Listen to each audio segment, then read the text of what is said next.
necessarily reflect those of the PFC Entertainment Network or any of the affiliates that make this show possible.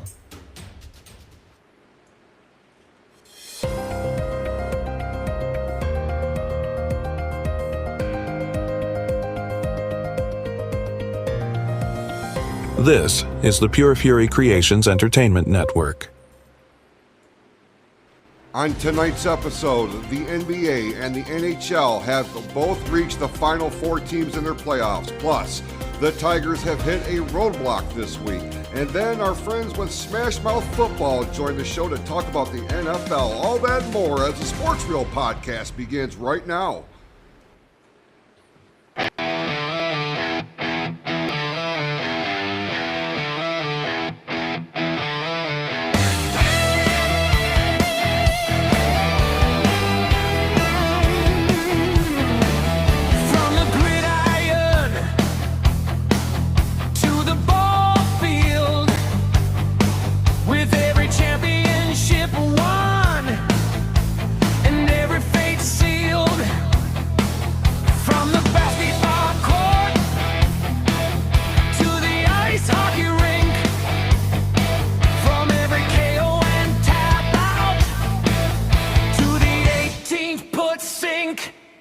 If it's in the headlines, on the first page or the last, it's fair game here on the Sports Reel podcast.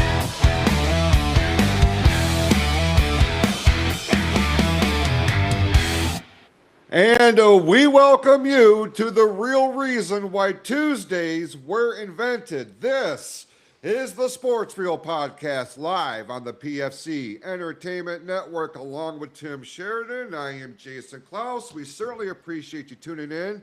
Joining us later on will, of course, be one Eric Mendal. He will be here momentarily. And we do have special guests who will also be joining us here tonight. Our friends over at Smash Mouth Football later on in the program as we dive into the NFL. But before we get to there, Tim, we've got a slew of headlines, news, notes, and otherwise to touch on this week. Before we get to all that, how are you? You know, Jason, I am doing very, very well. I'm actually very impressed with myself because I got through everything I needed to upload and everything else right there in the beginning. So I am fully ready to go to tell you about how I've been. Fantastic. Life is still very busy, but it is Chase's last week of actual high school golf. So I think he's got one more tournament coming up here. So this was the last practice that I had to run home from. I mean, last practice, but I still got swing lessons every other week. So that's going to go. But other than that, you know, life is good, man. Like me and Chase went out golfing on Sunday. That was a great time. And then got to come home and hang out with the wife and, you know, we got a lot of stuff done, and life is great. Life is great. Big shout out to Nathan Mulugeta down there. I talked to him the other day. He's down in Texas getting ready to ball out. So ball out, bro. Like, I can't wait to hear from you and have you back on the show once you're done with the season down there. I know their season's about to kick off. But, yeah, Jason, I'm doing fantastic. But life is still very, very, very busy. Very busy. Yeah, I hear you. You know, you mentioned Nathan there. I mean, just what an individual. What a story that kid's got. Just a tremendous interview that we had here with him on the program. If you have not checked that out, it is in the archives. It's worth a watch. It's worth a listen, and we certainly wish him the absolute best with the launch of the Continental Football League. We're going to be paying a little bit of attention to that as well because, as luck would have it, Michigan has a team in this new league. So while Nathan is playing in the Texas side of things with the black gold there, we have a Continental Football League franchise right here in about an hour away from here. So we're going to go check that out. For sure. Yeah. All right.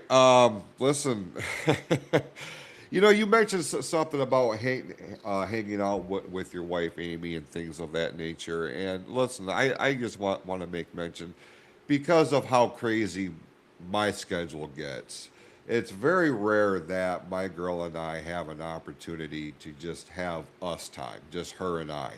And this past Sunday, we finally got some decent weather around here, some warm weather, and we were able to spend um, the day together for the first time in a long time. Went bike riding, went walking through downtown. Like it was just, man, it was just one of those moments that really puts the importance of life in perspective and why we have to find a way to hit the pause button on all of our obligations because our significant others are not our obligations. And we really need to take that time to really enjoy them. So I had that opportunity and it really did a lot for my soul. So I can appreciate what you were saying there. You got to find that time, Jason. It's super important that you guys still have the time to connect, just like me and Amy still have the time to connect. And sometimes it's something as simple as like every Sunday, Amy and I will go grocery shopping Sunday morning. I mean, we've been honestly, like, I haven't talked about this on the air, but we have recently started attending church within the last couple months. So every other weekend we go to church. So we do our grocery shopping on Saturday night in the week that we're going to church. But like usually that's our time. We go and get Starbucks. We go grocery shopping. You know what I mean? And like our days are so busy that that's just me and her time. You know what I mean? You got to have that, even if it's something as simple as just grocery shopping together. Right. You got to have those things where you just the two of you go out and enjoy each other's company for a little bit of time. It just keeps everything going. 100%. All right, let's dive into the reason why people are tuning in here, and we are simulcasting this across our pages, our channels on Facebook, YouTube, Riverside.fm, and we're also simulcasting this on the Smash Mouth Football's YouTube page. So we welcome all of their friends and fans to the program, especially if you are checking us out for the first time. Tim, let's start this week with the Detroit Tigers because my God in heaven, coming into this last week, this last portion of their schedule, I looked at this like, okay, this is going to be a 500 week at best because they opened up with the New York Mets, and we've had Vinny on here. Matt has talked about them, being real big New York Mets fans, and they swept the Tigers. Didn't see that coming. Did not see that coming. And I believe that Vinny said on the last episode of Ball Game that the Tigers should just go out there and sweep them because they're garbage right now. Yeah. And like what the hell happened, boys? I mean, let's look at this real quick. Last week on Tuesday, they lost 10-2 to the Mets, and then on Wednesday 3-2, and then they capped it off with a 9-4 win over the Tigers. And I'm like, oh my God! Now the Mets would go on and win a series over the New York Yankees this past weekend. And Good for them. What is going on with the Mets right now? Good for them, man. I do want to make mention as a programming note, Vinny and I are going to be back on the air this Saturday afternoon at 1 p.m. for the latest episode of Ball Games, so be sure to check that out. Now, it was rivalry weekend this past week, Tim, and the Tigers and the Blue Jays locked up in a 3-game series, and Toronto would get the best of this. The Tigers did win the opener 3-2, but Toronto would come back on Saturday 2-1 winners, and then Sunday 4-1. And then last night they started a set with Cleveland and 8-2 loss on that exchange. So listen, I am so tired at this point seeing Detroit and Cleveland, and we'll talk more. We'll talk more about that here in a little bit. But let me ask you something real quick. Is this just a byproduct of injuries and suspensions? Like, I really feel like it. Especially when you're talking about the injuries to the players that are off the field right now, and the Tigers, their farm system is pretty strong, But it takes something rare for a kid to get called up and not succumb to that pressure of being in the show, right? Yeah. So they're trying to figure it out here. But here's the thing: it goes a lot deeper than that, because there is no reason why they should have been swept by the Mets. Just no reason whatsoever. And now Cleveland is on deck here, and this could not happen at the worst time, because the Tigers seem like they're frustrated. They almost, it's getting hard to watch, Tim, because they're making stupid mistakes on the field, and it seems like they go through this every other year, where I feel like I'm watching like a Bad News Bears movie. Like, Yeah. what in the hell is going on? Calm down, get back to basics, and play small ball. Quit worrying about knocking it out of the park every time. The pitching, man, zero back in. What is happening right now? It was not a good week. Not a good week at all for the Detroit Tigers. No, I mean, but let's be honest with each other. It's still quite early in the season. I just realized I never turned my cool lights on. Welcome to the party, lights. But yeah, it's still early in the season. So if they need to figure some stuff out, right now is the time to do it. I mean, obviously we're still dealing. I mean, Scooble's out. Verlander's not back up. I saw that Casey Mize is getting called back up. He's going to be starting tomorrow, I think I saw. So they're starting to get, I think Valdez still suspended, or should be coming back here pretty soon. Yeah, I mean, that guy's a hothead. Like, and we knew that, yeah, with him coming in, that he was a hothead, but I didn't think it would take effect this early in the season. I mean, it's only May, and he's already got suspended for 6 games. So, I mean, you need to calm down a little bit. Like, we need you out there, especially with Verlander out, with Scooble out. Like, you gotta step up and be that guy right now, and he's just not doing it. But it's good to see that Casey Mize is coming back, and he'll be getting that start tomorrow. So hopefully things will start to turn around for them with at least another guy out there that can actually pitch right now. Right. I mean, 100%. I mean, as far as Valdez is concerned, if you need to get this out of your system, I guess now is that time, with it being in May, because we can't afford something like this later on in the season, or if they were to actually make it to the postseason. This is not what's going to win us anything. This kind of mentality. I don't know what he was expecting. I don't know, but you said it perfectly. He's the guy. He's the guy that everybody's looking towards, with Scooble out, with Verlander out. Thank God that Casey Mize is on his way back, because everything just seems like in such upheaval right now. A lot of unrest with the Detroit Tigers.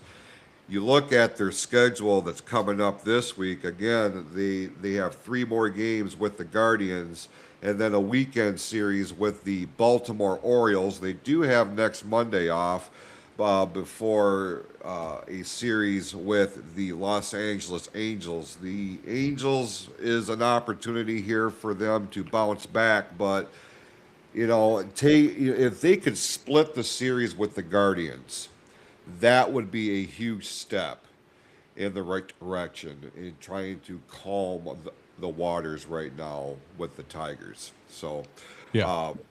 one more time as a programming note, Vinny and I will be on Ball Game this Saturday afternoon at 1 p.m. right here, where you're watching the Sports Reel podcast across the platforms of the PFC Entertainment Network.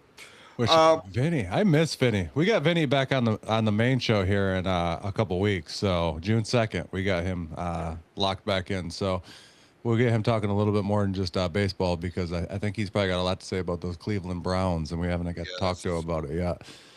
I'm sure he does. Yeah. That dude is just he is a breath of fresh air. You Yes. know what I mean? Like, we've done a couple of episodes of Ball Game, and I swear to God, Tim, he throws in these low key one-liners, and I don't even think he means for them to be as funny as they are. But I mean, he's He's a wild man. He is.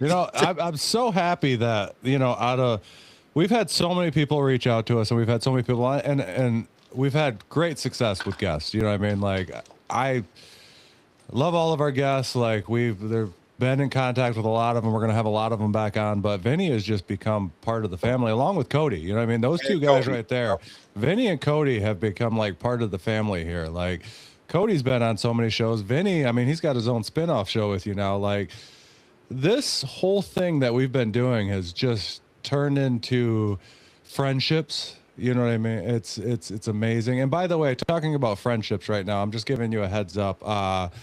I know it's on air. I should have talked about this off air, but we are having a big 4th of July bash here at the house this year. So you and Sam, you and your girl are invited. So write that down. So we're going to barbecue, have fireworks. We're doing the whole 9 here at the house. So keep that in mind. But yeah, like just the Vinny and Cody both, like two guys that just came out of the blue, reached out to us. And the next, I mean, we're working with them side by side. Cody's been on a bunch of times. I've been on his show thing, and I'm sure eventually here, if stuff works out right, you'll get a chance to get on Cody's show too. And then you and Vinny have your own spinoff now. You know what I mean? It's amazing the direction that this show has led and the friendships that it's allowed us to build. Like, and I wouldn't trade that for the world. Like, everybody's just so awesome that we've worked with, and I'm just glad that we've had this opportunity to be able to do this and grow these friendships with people. Yeah, I could not agree more. I echo your sentiments. This is the good side of things here. Yes. In this realm. So yeah, I absolutely love that. And you and Eric especially, you guys have put in a lot of time and effort to expand the brand of the Sports Reel podcast, and it's good for everybody. Yeah.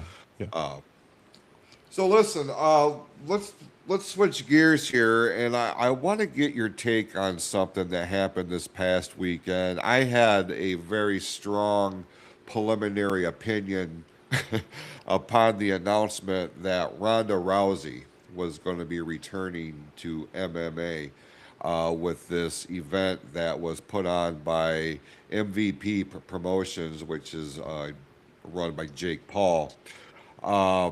I had very strong opinions of her personally just because of her conduct in the wrestling space. Obviously, I'm going to take that a little bit more personally.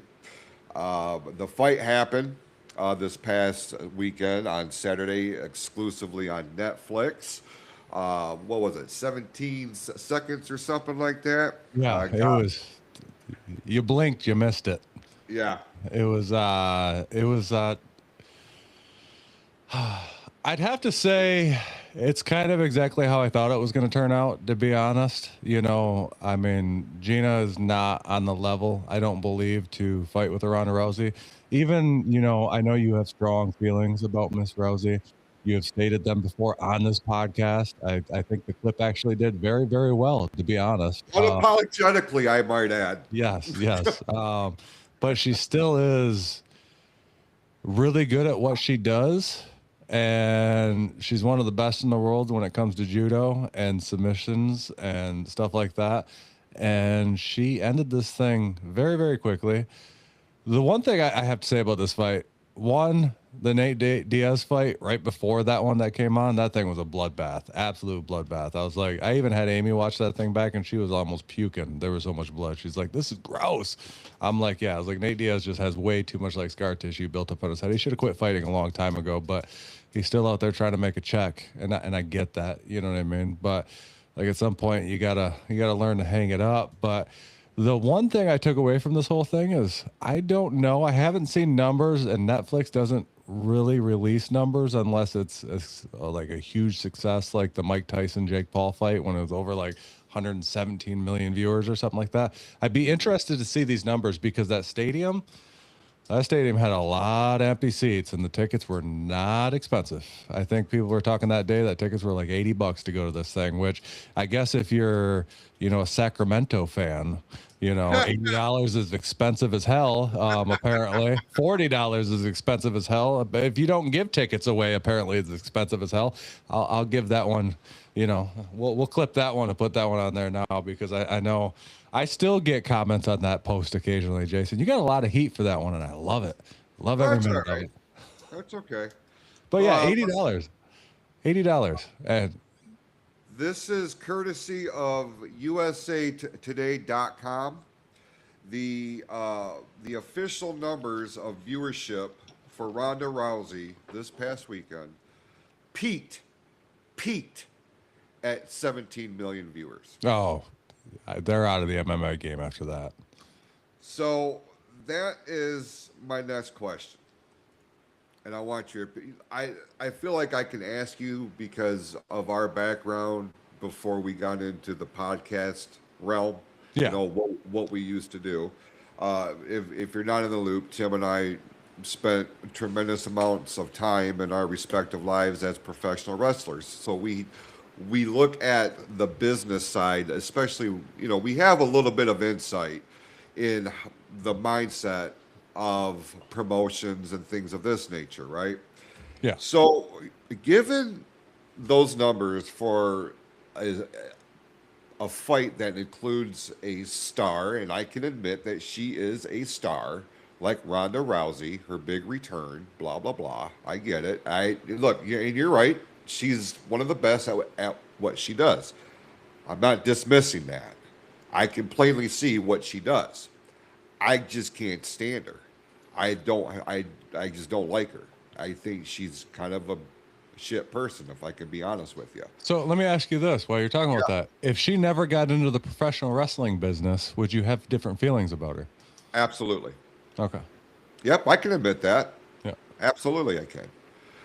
Yeah, my opinion would not be what it is, but because of what she did and how she conducted herself after all the success that was bestowed upon her, not all of it was earned. I don't mind telling you that. Yeah. I just don't think she's a good person. Now, with those numbers, with somebody like Ronda Rousey, and then you look at the Jake Paul, Mike Tyson numbers, and you look at a couple of these other fights that this new promotion has put on, do you look at this as a rival to UFC? No. Do you see MVP promotions as a rival to UFC?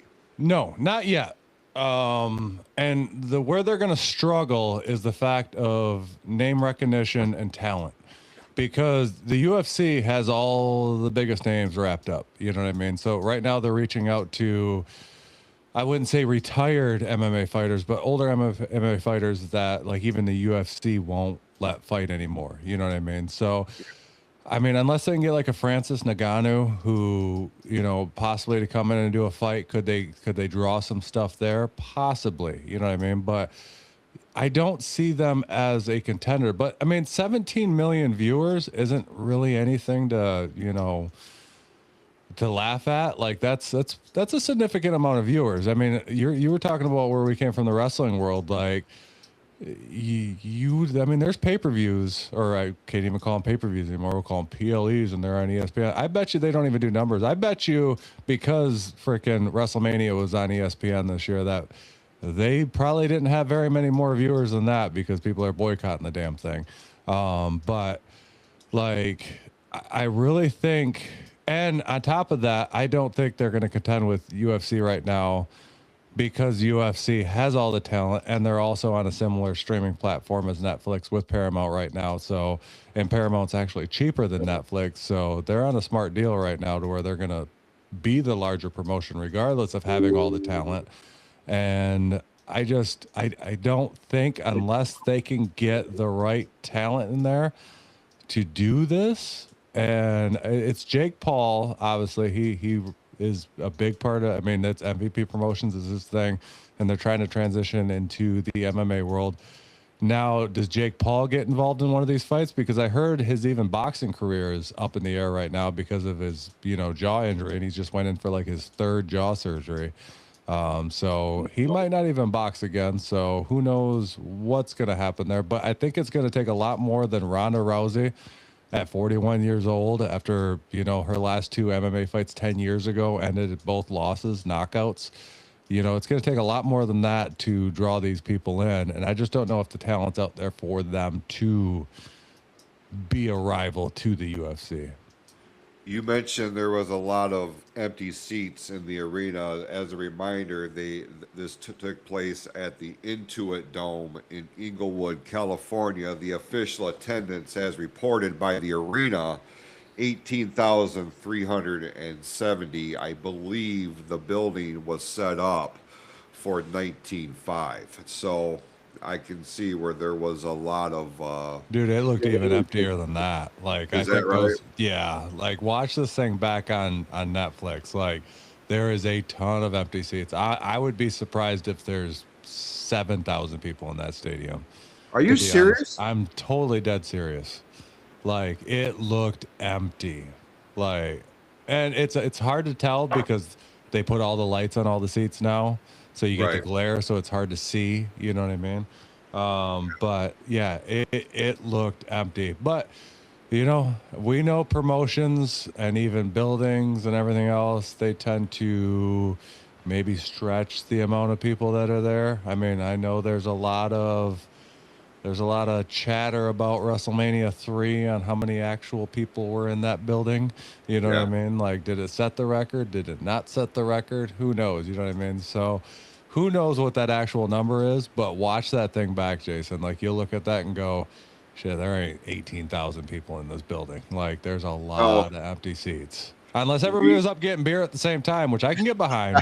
You know what I mean? Like, but there had to have been about, 11,000 people up getting beer at the same time. Yeah, look, we know what an 18,000 seat filled venue looks like on camera. Yeah. You know, Yeah. we've seen enough of them over the course of our lifetime.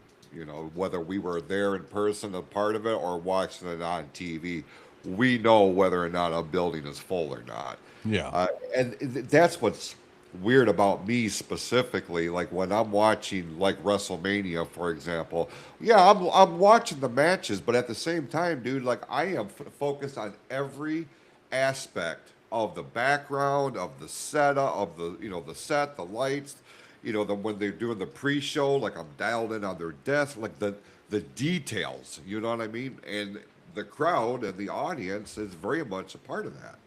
And it's it's yeah, the whole thing with the Silver Dome as a sidebar.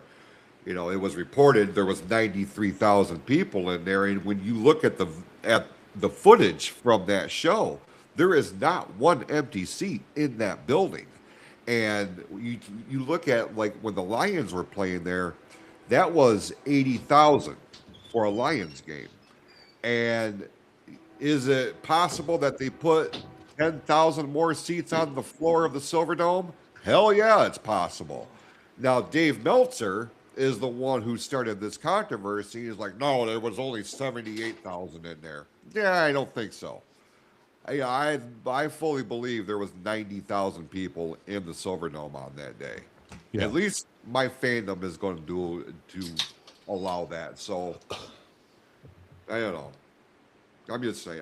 Sorry I went off on that sidebar. We are now being joined by Eric Mendal. Eric, good to see you, brother. Nice to see you, sir. Unfortunately, I'm late every other Tuesday, but always happy to be here.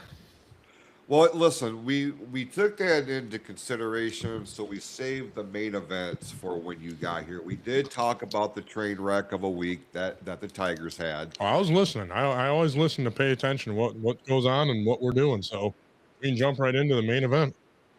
So, real quick though, did you check out this Ronda Rousey fight on Saturday or no? I did not check it out, but I did see the highlights. And you leave your arm exposed like that, Ronda Rousey's going to get it. But she's known for arm bars, and that's what's going to happen. And that's exactly what happened. I was more interested in the Strickland fight. Oh, the What's UFC. that? Yeah, I was more into the UFC fight. Oh, gotcha. That was the weekend before. Was it? Yep. Okay. That was when Strickland won that one. Yep. Life's busy, man. Like we always say, life's busy. Forget what's going on. For real, brother. All right, let's. Yeah, what? Eric, are you doing okay, man? Oh, doing good. Just working and having a 2-year-old, trying to keep up with her. And she was sick last week, so that wasn't as fun. But she's doing better now. But I've just been dealing with a sore throat the last couple of days, and it's really starting to get under my skin. I'm ready for it to go away. It's probably allergies because mine's been acting up too. So allergies, and now that you're getting older, you're gonna start getting weird allergies. So but I'm not a pussy, so I don't get allergies. You can do smelling salts way better than me. Holy crap. So, probably. We're waiting for these guys to come in. We're going to kill about another 20 minutes because, as a reminder, we got the Smash Mouth footballers coming on the show here in a little bit.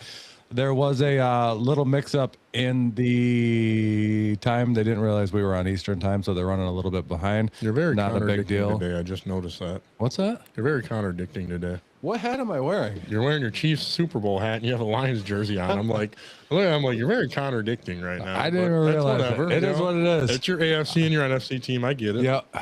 You see what happened? Well, we'll talk about that later. Yeah. No. Yeah. We'll talk about that when we get into football. But anyways, NHL real quick. Let's clear that out of the way. Oh, okay. Yeah, both the NHL and NBA are down to their final four here in terms of their playoffs. Let's look at the NHL real quick. Eric, really no surprise here, brother. We have a. I'm surprised by the Canadians, honestly. I know you are, and I should have said for me. No surprises here. Fair enough. What I was looking at. We do have Colorado and Vegas in the Western Conference Finals. The Carolina Hurricanes and the Montreal Canadiens are about to kick off the Eastern Conference. Yeah, brother, I know you were pulling for the Bruins, and I really wanted that for you too. But pause. You know who you just said? What? Or not Bruins? Sabres. There you go.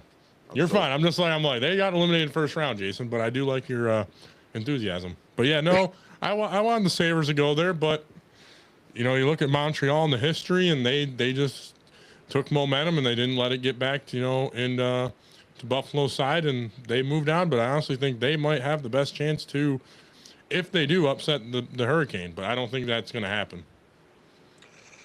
No, we have said on this program the Carolina Hurricanes are playing on a whole different level, and there's just absolutely no way. Something significant would have to happen to derail the Carolina Hurricanes. Yes. You know what I mean? Like a major upset would have to happen, whether it's the conference finals with Montreal or if they lose the actual Stanley Cup finals, who I think is going to be the Colorado Avalanche. You think they're going to win it? I think they're going to win the West. Okay. Yeah, I can't see Vegas beating. You never know. Yeah. I hope Vegas does, but I do think Avalanche are going to make it there.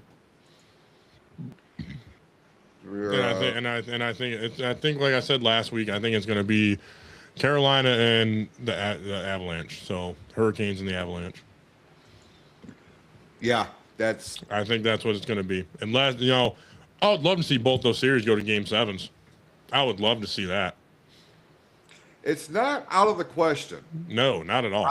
I would tend to go that route more in the West because Vegas is a very good team. And they have been since they came into the league. I am not dismissing that at all. But Colorado, they have Colorado. House. You know what I mean? Real quick, Jason, why did we get booted off Facebook? Tim, I just realized that myself, and I am not really sure what's happening. It's my understanding we're still live on YouTube and Riverside.fm.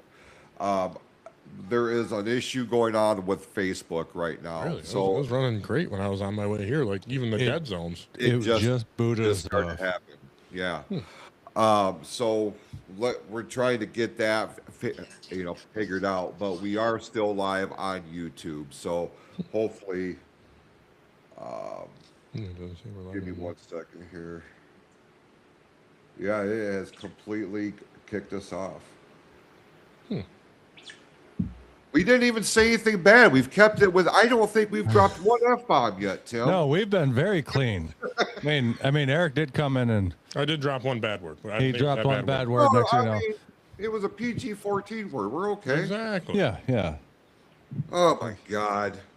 Gotta love it. Well, listen, if nothing else, it'll be available later on this evening on Spotify. So just bear with us. All right.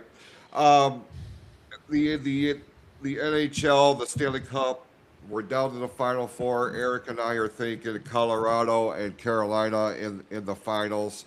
Are you going with the Hurricanes to win it all here, Eric? The way they're playing, yeah. I think, the Avalanche have the best chance to upset them, but I just think it's going to be them.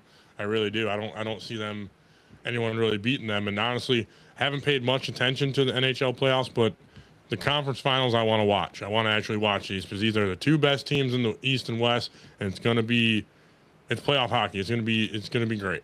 They both know what's at stake. Whoever wins this series goes to the Stanley Cup, and there's nothing like it in my opinion. Yeah, I totally agree. And with that, the NHL is not the only entity that has boiled their playoffs down to the Final Four. The NBA now has their Final Four. The New York Knicks and the Cleveland Cavaliers are going to be facing off in the Eastern Conference Finals. On the west side of things, Oklahoma City Thunder, San Antonio Spurs started their series last night. I'm sorry, there's something happening on my screen right now. Facebook has really thrown a wrench on my side of the screen here, and I'm trying to make sure we're still on. Oklahoma City, San Antonio started their series last night. Spurs with a big win over the Thunder. We are being joined now by hosts of the Smash Mouth Football Podcast. Gentlemen, good to see you. Thank you so much for being on the show with us.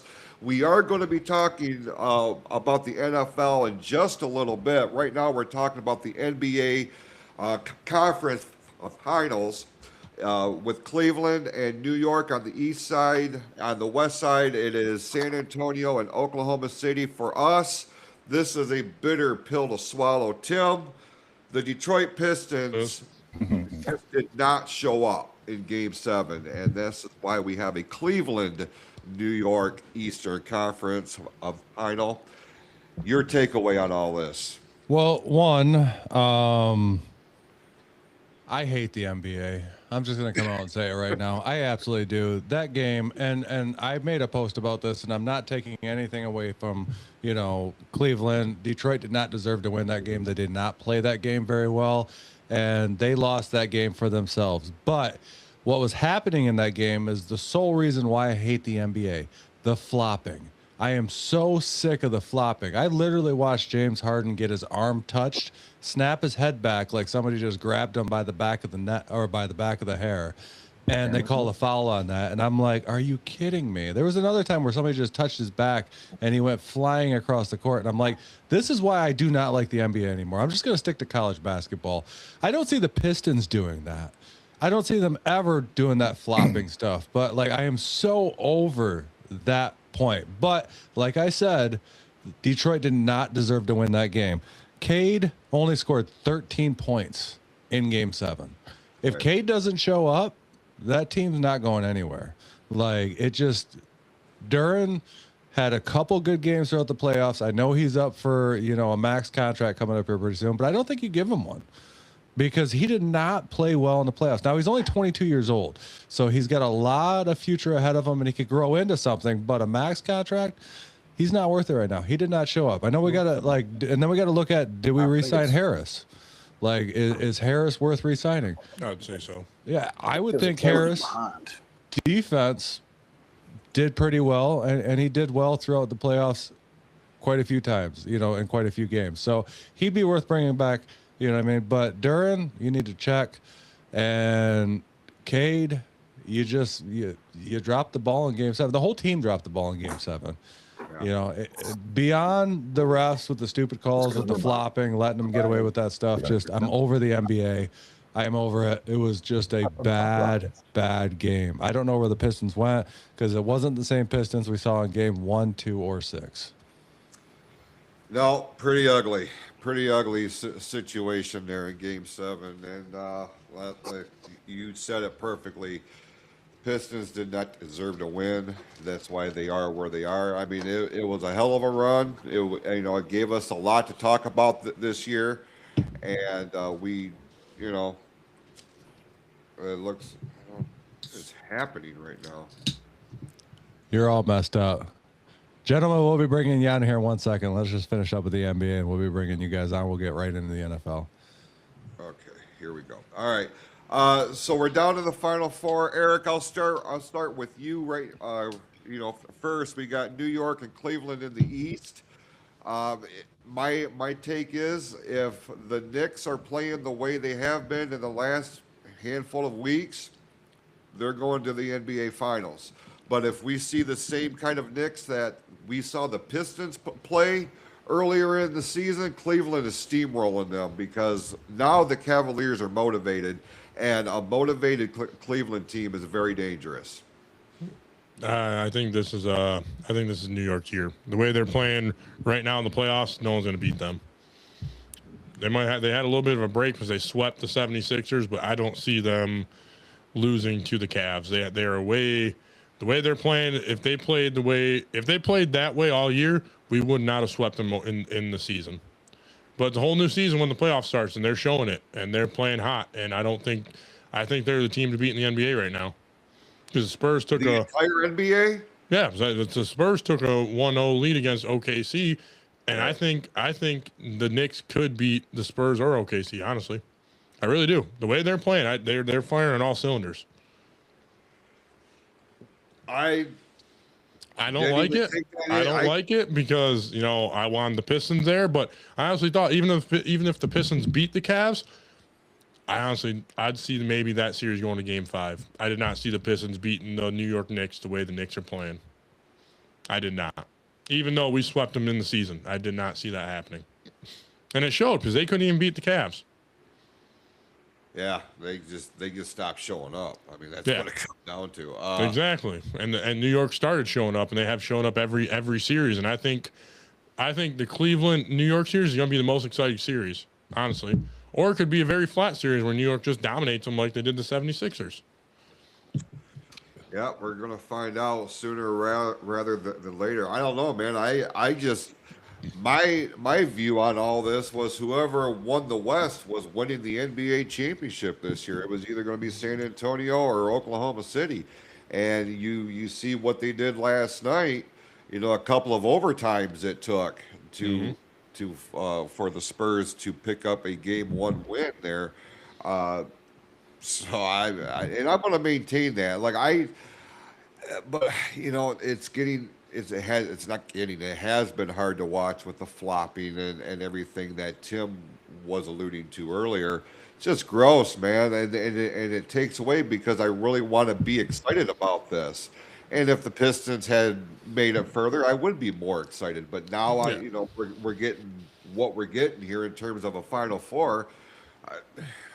I just don't want to see a damn flop fest, and that's what I'm worried about. Yeah, it's certain players. I've noticed it's certain players. It's not the whole NBA. It's only certain players like Harden.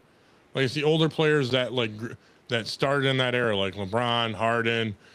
Some that try to get it, and it's just like come on, what are you doing? Right. This isn't the mid 2010s and all that. We're past that, and people want the NBA to be tough again, and that's what a lot of the young guys are. For sure. Tim, do you have a takeaway on? I mean, I know you just had your spiel there, but when we look at the Final Four in New York and Cleveland, San Antonio, Oklahoma City, do you have an opinion of what we could see in the NBA Finals for this year? Well, I mean, I'm going to stick to the one side because when we picked this out here probably about a month ago, I said the Spurs were going to win the whole thing because Wemby's a damn alien.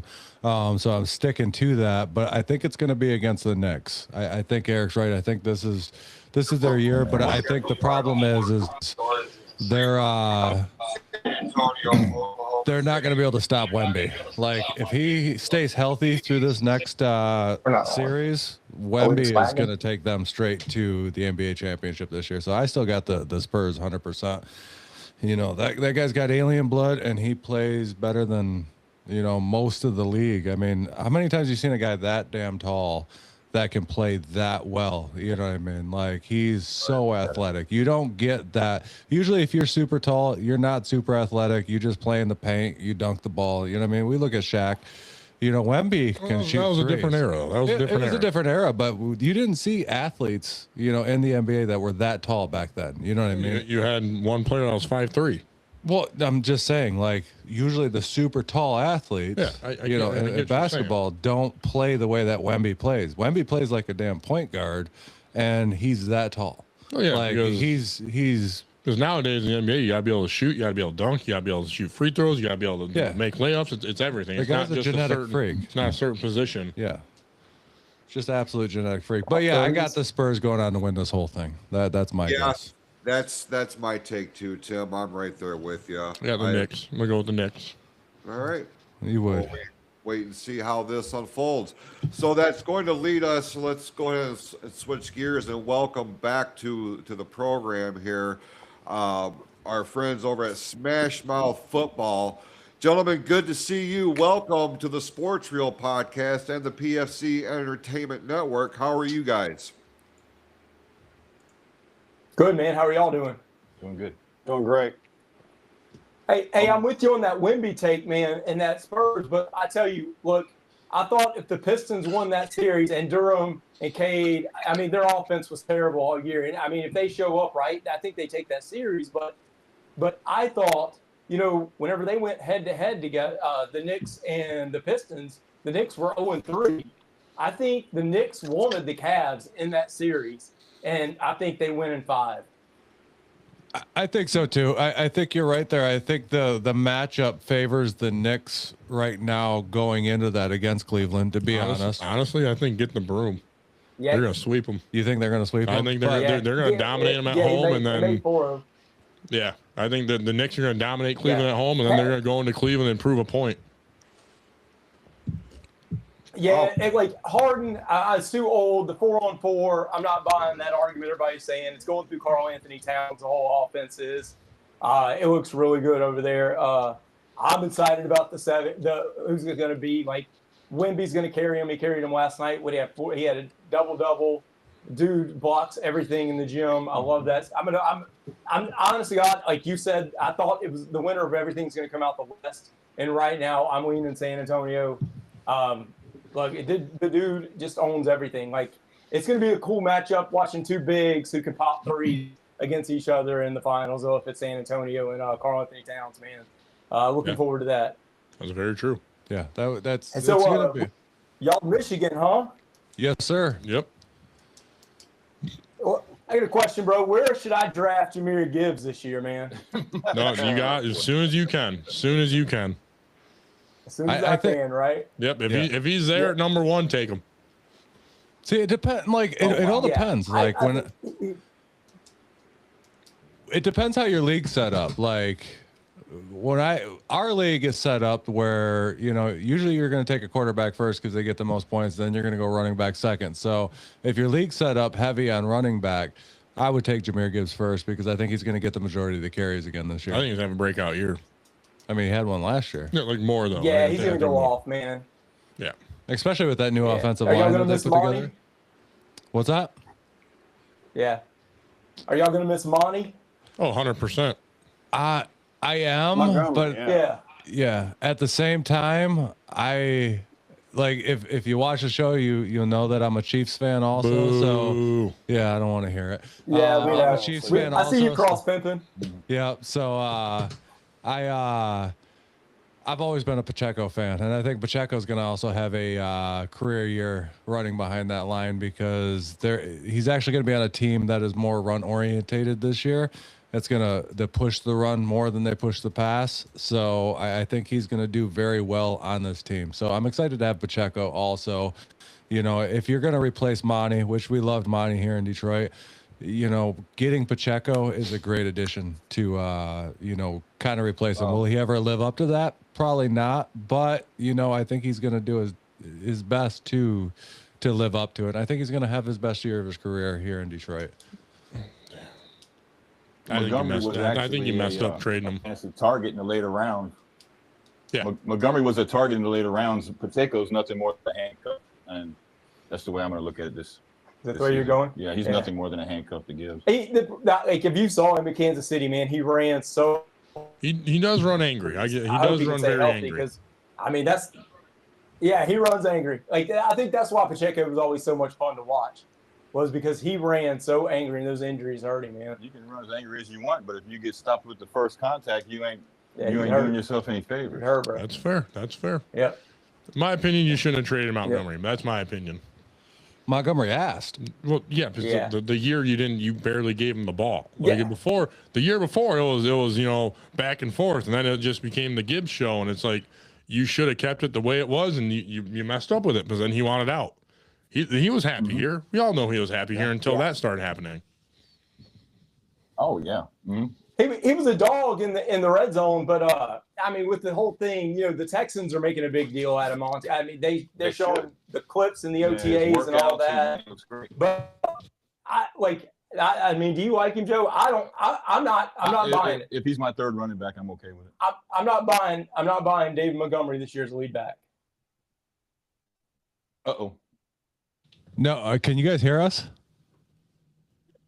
Yeah, now we can. Yeah. Okay. I don't know what happened to camera. How are we looking in the video there? I mean, everything. I'm in all like everything's kind of messed up right now. You guys are a little fuzzy. We don't even have a camera. I don't even know where our camera's at. Jason disappeared. Let me see if I can switch cameras. We're having some Jason went to go poop. I don't know. You know, he's been drinking a lot of coffee. Your knees, Jason. It's a diuretic. Yeah. So he's out pooping. Yeah. We're not even on camera. There it is. We're all the way in Louisiana, so we're almost a whole nother country away. So I can understand why we're here. That's what we do, man. Yeah, so we're mainly fantasy football podcast, man. We're talking about a couple of surprises and a couple of news, man. Did y'all see about Rashee Rice today? You're a Chiefs fan, man. How does that feel? Oh. We're all the way out. Okay, we have lost Tim and Eric here momentarily. Something is happening, and I don't know if it's because we have a line of thunderstorms that are coming in to our area. Yeah. We do too, man. We do too. Jason, we do too. So I don't know. 4 days of storms, man. Yeah. So I don't know if that is what's having issues right now, because we lost the Facebook feed, and now Tim and Eric are nowhere to be found, and I'm trying to figure all this out. That's where I went to see if there was something that I'm not aware of in terms of a power outage in our area. You know what I mean? But yeah, I get it, man. Real quick, where are you guys based out of? Central Louisiana. Okay, all right, man. That's a ways away from here. So. You know, being in Louisiana, it's 100 degrees here. What is it there? Today we got up to, I think, around 81, 82, and we have this has been the hottest stretch that we've had here this year so far. Like our spring, like our average temperature in the spring around here has been in the upper 40s, lower 50s, and it's like damn. I mean, that's just the way it's been. Like we get 8 months of winter, 2 weeks of spring, and then we get into the. Who has an old school telephone? Yeah, it's Tim trying to call in. So give me 1 second. Tim, trying to get in here. Let's find out what's going on here. Tim, Get in here like swimwear, man. What just happened? My computer just freaked out, and then it wouldn't recognize any of my cameras, my mixer, anything. So now we're like, had to shut the computer down. Now it wants to update. So, holy can everybody moly! hear me?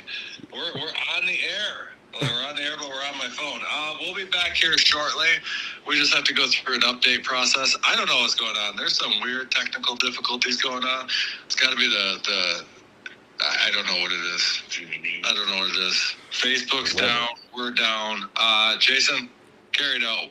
Yeah, man, we're holding down the fort for you, as it were. So fear not. Just do what you gotta do, and we'll see you in a minute. All right, later. Yeah, Tim Sheridan. Listen, it can't go wrong if it's live, right? So I mean, we're just gonna fly by. Yeah, of course. So with you guys being in Louisiana, I mean, does that make you by default Saints fans? Oh, yeah, absolutely. Yeah, by default. Yeah. Yeah.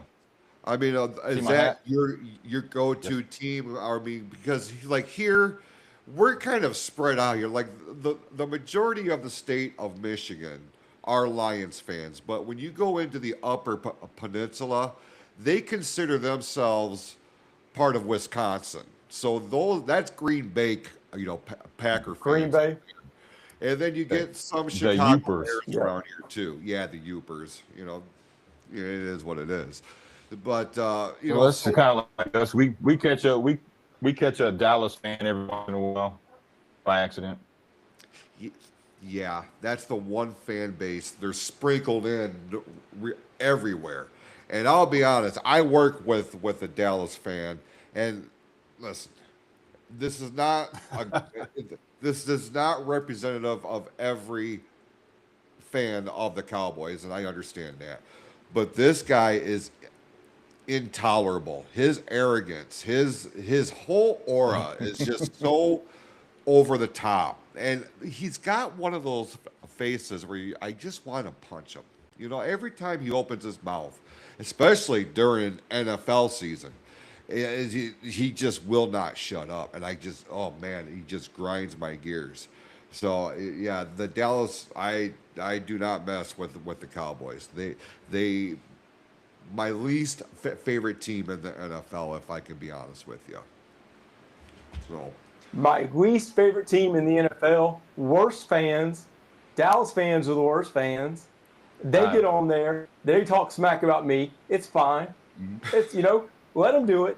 But all I got to hear, I hear about the 70s and Staubach, and then they go through 90s and Irvin, and I got to rub that in. I take joy in reminding them the field goal that Tony Romo dropped. I take joy in reminding them of that moment. Yeah, I'm with you there. I mean, if you Louisiana, everything, as they say, everything north of Alexandria is Louisiana. Everything north, Shreveport and all that, they're all Dallas fans. There, and you were saying stuff. You're a stranger in a strange land. It is ridiculous. I find the Kansas City Chiefs fans to be more deplorable than the Cowboys. Not me. Oh man, no Cowboys fans. Tim had heard that. I wish Tim had heard that. Tim is a big Kansas City fan. Eric and I, we give him some stuff for it every single week, especially Eric, because he's sitting right next to him. He sees all of his paraphernalia around the studio there where they're at. But yeah, the Kansas, I don't hate them, but man, they are really getting to the level of like New England Patriot fans when Tom Brady was there. Yeah, and they are. It's just so much. You see the Mahomes behind me? They put that there on purpose. Joe is completely anti-Mahomes. I am completely anti-Mahomes. So, you know how you guys were just talking about the NBA and all the flopping and crying to the referees and everything? That's Patrick Mahomes in person, personified. So that's why I'm there. Man, I'm really sorry Tim is not on here right now. He needs to hear this. I'll save the rest for Tim. Yeah, for sure. You I was know, gonna ask Tim if he saw the Rasheed Rice news today. Oh, he did. I have because he mentioned it when we first came on the air here. I'm sure he's gonna have an opinion. I know. See, Eric and Tim, either way. They are the football guys on the show. Like they spend a tremendous amount of time learning everything there is to know about the game. The statistics and like all of that stuff. And like I'm the baseball guy, so I do that with that. So, but that's not to say I don't pay attention to the NFL, just not nearly as deep as what I'm sure you guys do. Now, as we wait for Tim and Eric to come back in, you guys being New Orleans Saints fans, we just had the draft here a number of weeks ago. Were you guys happy with the selections? We did a little 10-minute breakdown on how we thought the Saints did. I thought they had a tremendous draft. I'm excited about the Christian Wilkins pick. I mean, we needed defensive tackle help. He's going to play at the nose.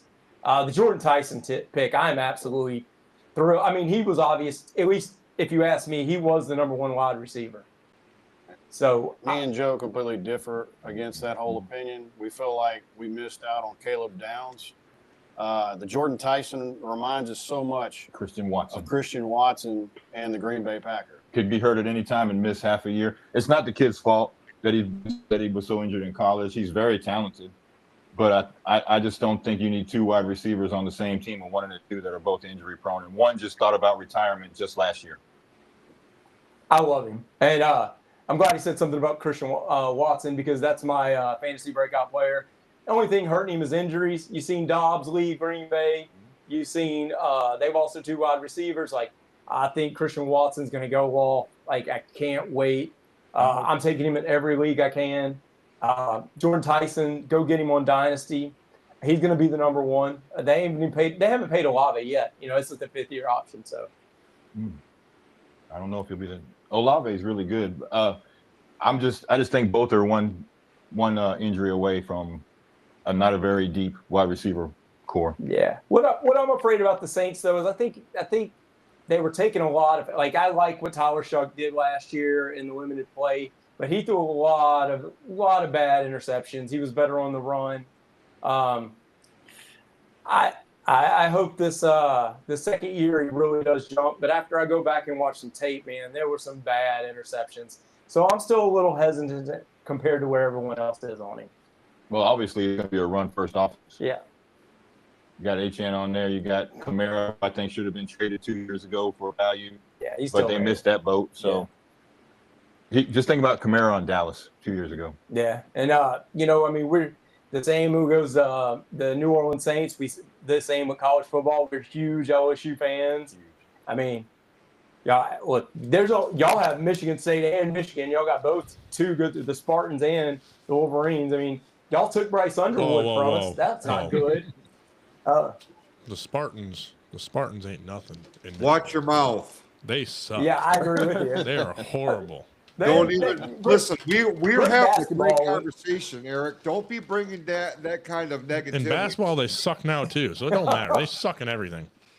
You know what? They are horrible. Dude, I just remember the lineage with old, Magic. There he is. With old Magic.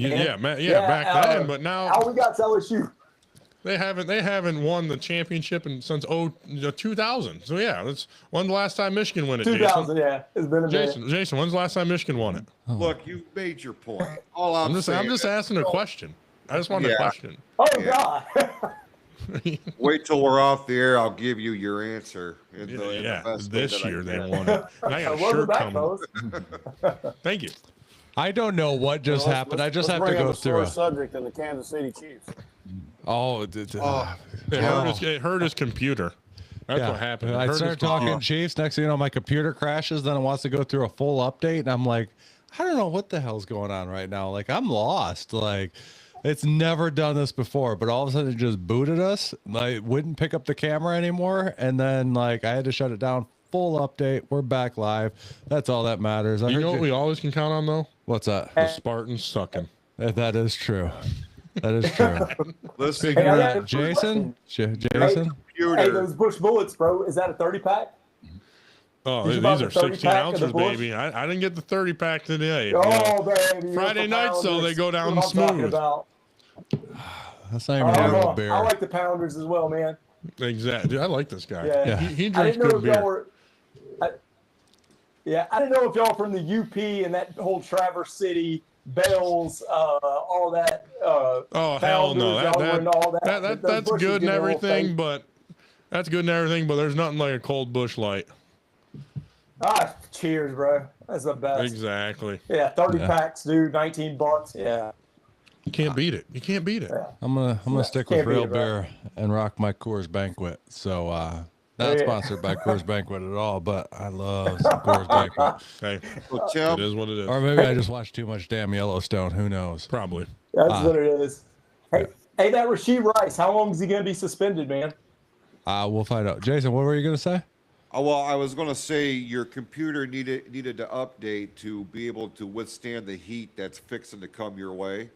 In terms of the Kansas City Chiefs, because we were having a great conversation before you guys come back on. I'm like, stop. I so wish Tim was listening to this. But then I'll put my Swifty shirt on. I'm still owning them. I'm telling you right now. God. But yeah, Also, you you're a just brought it Kelsey up. fan, So Rasheed Rice gets no suspensions announcements yet, but today he got sentenced to 30 days in jail Hell yeah. for He's a felon. testing positive for marijuana. Marijuana? You know, while he's on probation. So Pulling I don't know trees how the on league's going to probation. handle this. Yeah, I don't know how the league's going to handle it because marijuana isn't something that they strike down on anymore. First two games No. will be gone.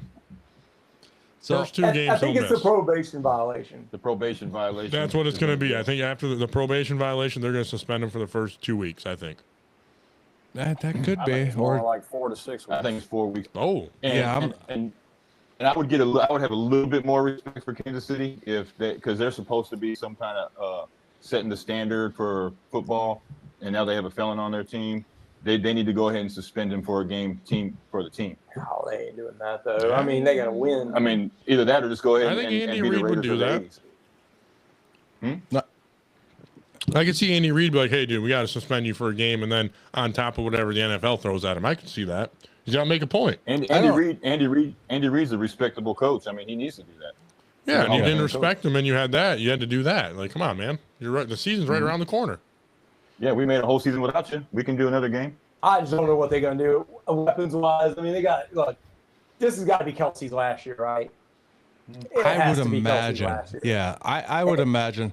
I was surprised when he re-signed, to be honest. I thought last year was going to be his last year, but they went out on a sour note. Yeah, he wasn't going to go out on that bad of an. And Xavier Worthy, for what it's worth, he's not. No, He's not. They signed him to be, and Rasheed Rice. Let's be honest, and when it comes to that offense, he is the go-to. He's the truth on that. He's the alpha, if you ask me. I mean, Thornton came on as a great deep threat later on. Last year, but Rasheed Rice is the man, and I mean, when he's on the field, it's just Mahomes as that number one. Yeah, which brings But up a those point. fans. Number 2 is the referees. Yeah. Yeah, because I'm Oh, pretty sure God.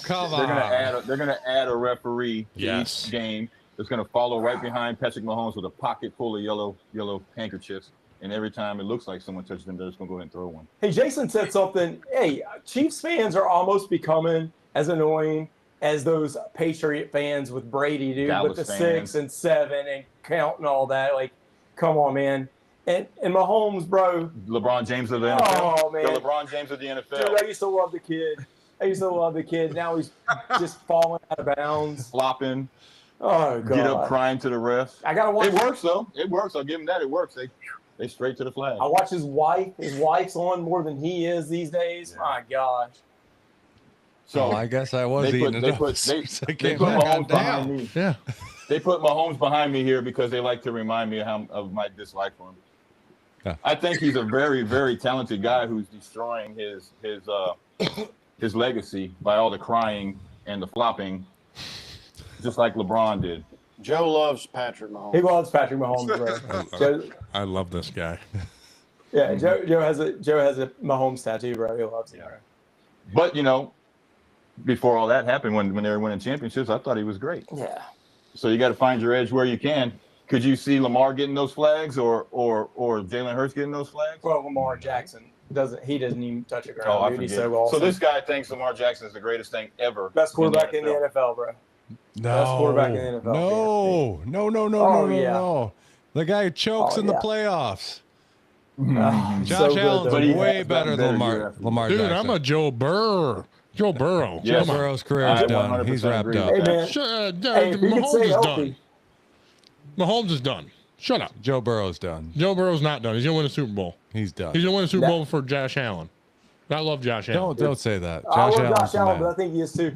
If you swap those two players, you put Joe Burrow on that Kansas City team with that offensive line and that defense, it would be championship after championship, man.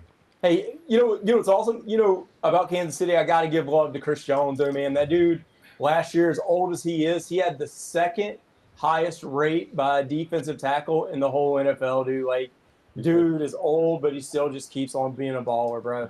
Like, I love watching me some Chris Jones play, man. Yeah, he just balls out. Let me ask y'all a question. What do you think about the NFL trying to add more international games to 10 starting in 2027?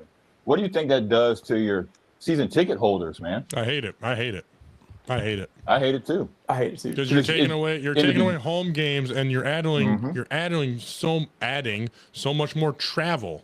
Like what? Come on. I get maybe I'd say five at most. You pick 5. You pick where you want to go. Right. That's good. But 10's too much.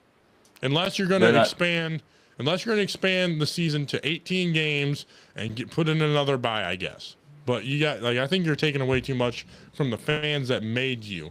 And yeah, that's fine. You want to go to other countries and expand your fandom, but 10 games is too much. I mean, you're losing a game if you're a season ticket holder. Jacksonville this year they play twice away in 2 weeks in a row. Mm-hmm. Yep. It's ridiculous. Yeah. If I was a season ticket holder for Jacksonville, I'd be ticked off, man. Well, the same thing. We're all Lions fans here, obviously from Michigan, not from the UP, by the way. We're only about an hour outside of Detroit. But the Detroit has to play 3 games, I think, within 10 days this year. 12 days. Within 12 days, one of them being in Germany, which is a home game. So, yeah, those season ticket holders are losing a home game this year, so that way they can go play in Germany. And on top of that, they have such an early bye this week that I think it's just going to hurt Detroit. Our owner chose to take the Germany game over a later bye. Wow. We could have had a later bye, and he chose the Germany game over that. I'm like, you're an idiot. We have not had a week 10 bye, or whatever. Or no, it was the GM or something like that. I don't know. Ticket prices didn't go down. No, it didn't. Yeah, but also, that's terrible, man. we haven't had a week 10 bye since 2016. Yeah, y'all guys are pretty early. We play y'all. Yeah, Saints, week Detroit. 1. Yep, week 1. Yeah, week 1. We'll be going. I'm gonna go ahead and write that down as a loss. Me too. Write that down as a loss. Yeah, I think Detroit's got to get you guys on that one. But yeah, you guys brought up like the prices didn't go down. The price to go see the Lions right now is so ridiculous. I'll wait for them to suck again. I'll go see when they suck. I'd love to take my family down to a game, but to be honest with you, for you better pull out of your 401k. Yeah, we priced it out last year to go to just a regular season game, and just for tickets for me, my wife, and my youngest to go, because my oldest really isn't interested in it. But for the 3 of us to go, it was going to cost us about $1,400, and that wasn't even good seats. That was pretty much nosebleeds. And I'm like, are you kidding me? Make this affordable for normal people to go. And for the could I common afford man. it? Yeah, could I afford it? Sure, but do I want to spend that much money to go down for a few hours? No, you know what I mean. It's absolutely you can ridiculous. buy yourself a brand new 85-inch TV and watch it closer. Yeah. Oh, 100%. Yeah. And I mean, speaking of TVs, I just had to buy a new one for the dang studio. And you don't have $15 beers either. Yeah. Oh, yeah. And $15 beers at Oh, Ford God. Field. Yeah, right? And Comerica Park right now. Yeah. And Comerica Park. And you know what else? You know what else they're doing, man? Which I can't stand. Like all the streaming services, and they're talking like that with that Thanksgiving. There's going to be 6 games that week. Like what? Hey, bro. Is there 6 games like, that week? We're getting saturated. I think it was it 5 or 6? I think they were supposed It's to have 6, it but was they do like Wednesday, a Thursday, Black Friday, Friday Saturday, game. Sunday, Yeah, something like yeah. that. Yeah, it's like a Black Friday game, Yeah. and there's the Thanksgiving game. Well, they're doing a pre-Black Friday. There's going to be one on that Thursday night now, too. Okay. Well, the NFL needs to settle there should down. be 3 Thursday night games. Yeah. 1 Friday night game. That's 4. Saturday gets 1. Yeah. Sunday gets And then Sunday gets 1. And then they had the whole now ESPN's going to get a Super Bowl and all the streaming services, man. So if you're not subscribed, you're missing everything. You gotta subscribe to YouTube TV to Sunday ticket, and then you can subscribe everywhere to get. Well, I do it. Unfortunately, back to the NBA, I couldn't watch the last 2 games. It was on Amazon Prime. It wasn't even on our local channels in Michigan. I had to have Amazon Prime to watch that.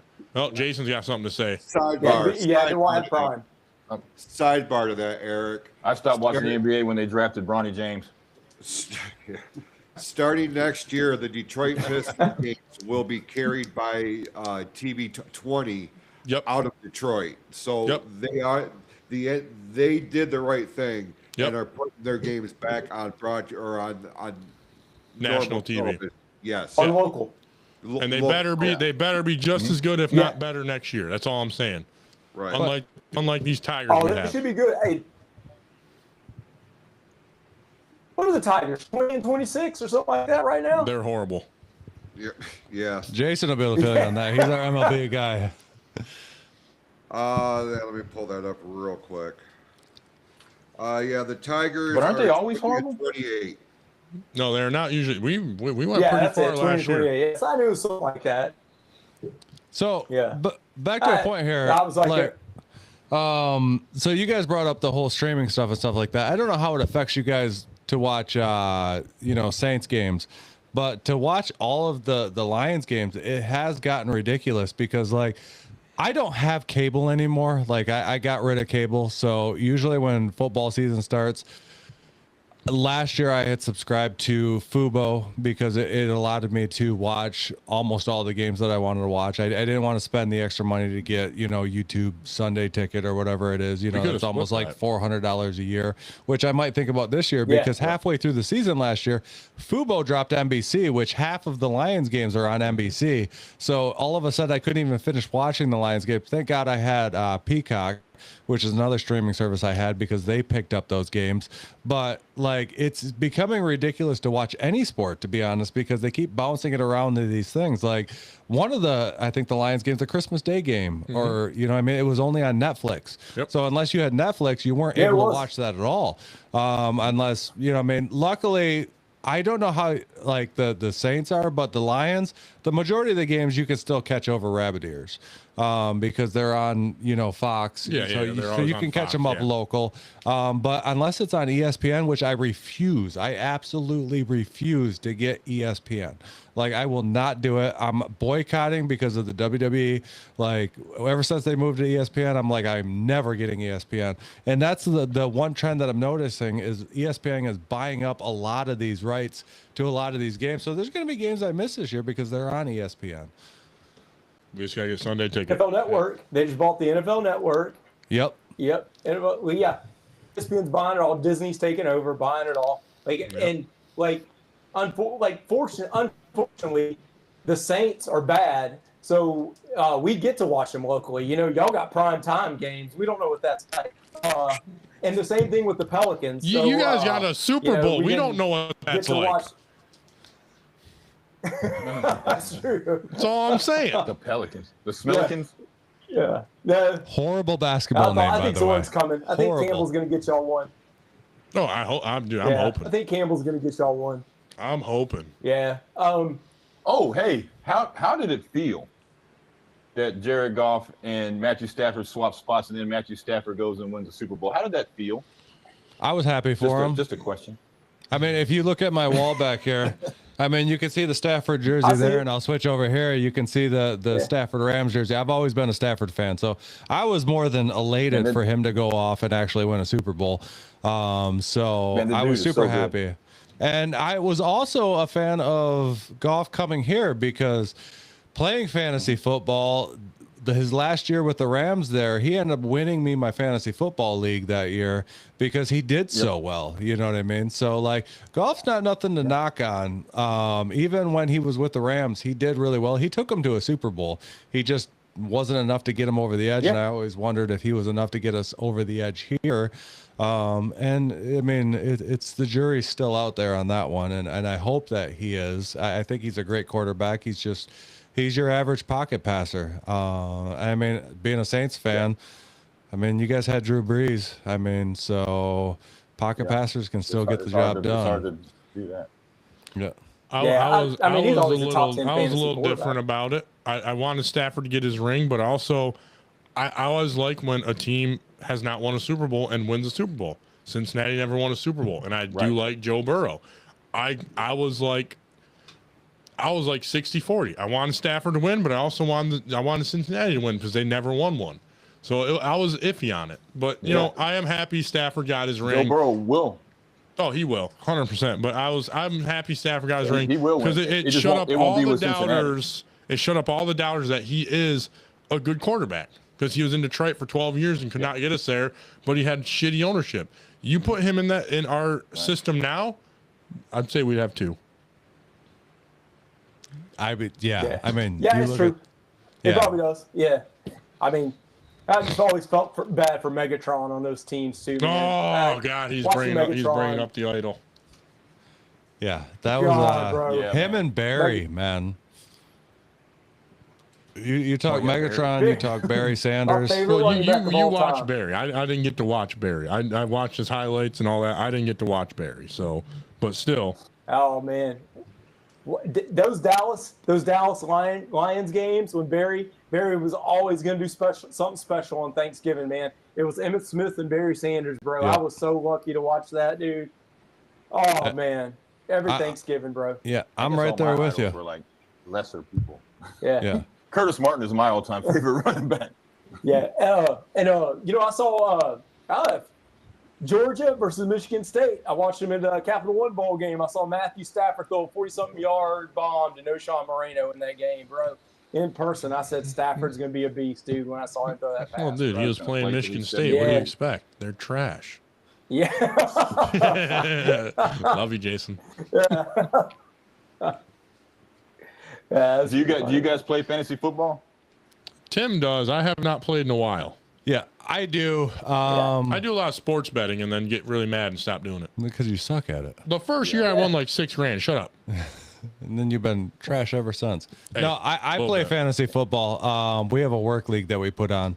It's nothing like crazy. I don't get any legacy leagues or anything like that. It's just, you know, your basic work league. All of us at work and stuff like that have a league. I enjoy it. It actually, you know, the one thing I have to give credit for fantasy football is because of fantasy football, I think it brings new fans to football. Like my wife never really paid attention to football, and then I got her on my league, and then all of a sudden she's doing research on everybody every week. Like she gets deeper into it than I do. Like she ended up like she beat me pretty bad last year. Like she almost won the whole dang league because she sits there and she goes through and does all her research and everything else. And it's like, I don't have time for that. You know what I mean? I was like, I'm just going to grab Patrick Mahomes in the first round, and then he's going to suck for the rest of the year. And I'm going to lose because I grabbed him in the first round. And that was my damn mistake. But yeah, like it's really cool about how fantasy football can make new fans of the sport just, you know, by people playing it.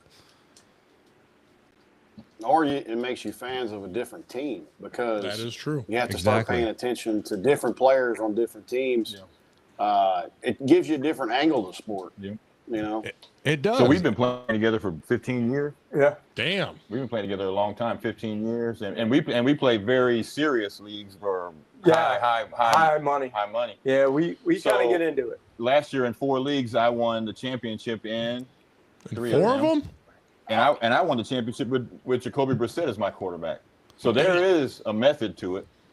I will say, want I our did Dynasty become a League giant for our fan of podcast. Kamara because I did draft him when I was playing, and he went off that year. And I was like, dude, that dude saved me. Yeah. Hey, bro, you know who I like? Have you ever played fantasy football and you never paid too much attention to it? You have a legacy player, and then you picked him and you started watching him, and he showed up, and you became a huge fan of him. Like I remember, I was playing early, and I got Arian Foster. Ooh. And then I watched Arian Foster and I was like, my God, this dude's a beast. Yeah. Yeah, I mean, I'll tell you guys ripping on me for being a Mahomes fan. So let me tell you how I became a Mahomes fan, and it's all because of fantasy football, but it's not because I picked him. I think it was back in 19. It might have been 19, the first year that they went on, and he had a really good. It was his first year as a full-time starter, and they went deep into the playoffs.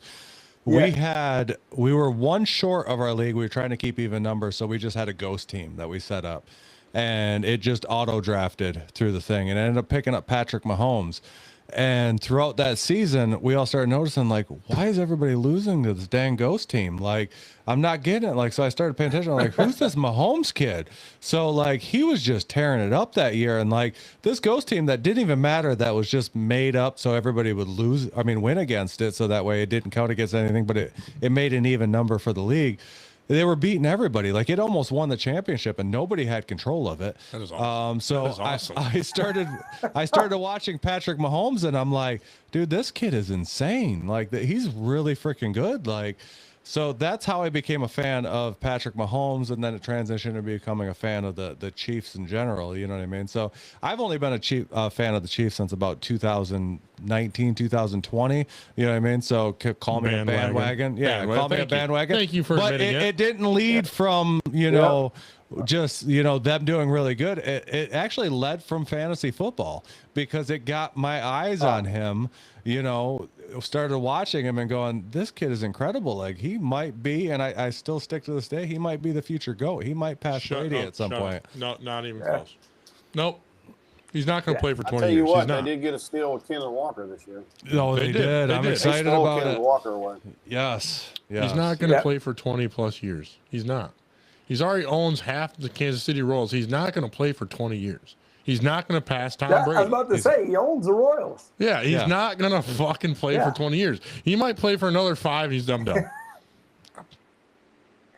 Yeah, that was a brutal injury last year. It was, and I hope he does bounce back because he is a great guy to watch. So long without getting injured like that. But I say he's got 5 years left. I would say because he's smart with his money. He's smart with his money. I mean, with advancements of modern medicine, it's not unrealistic to think he's going to play to about 240 years old.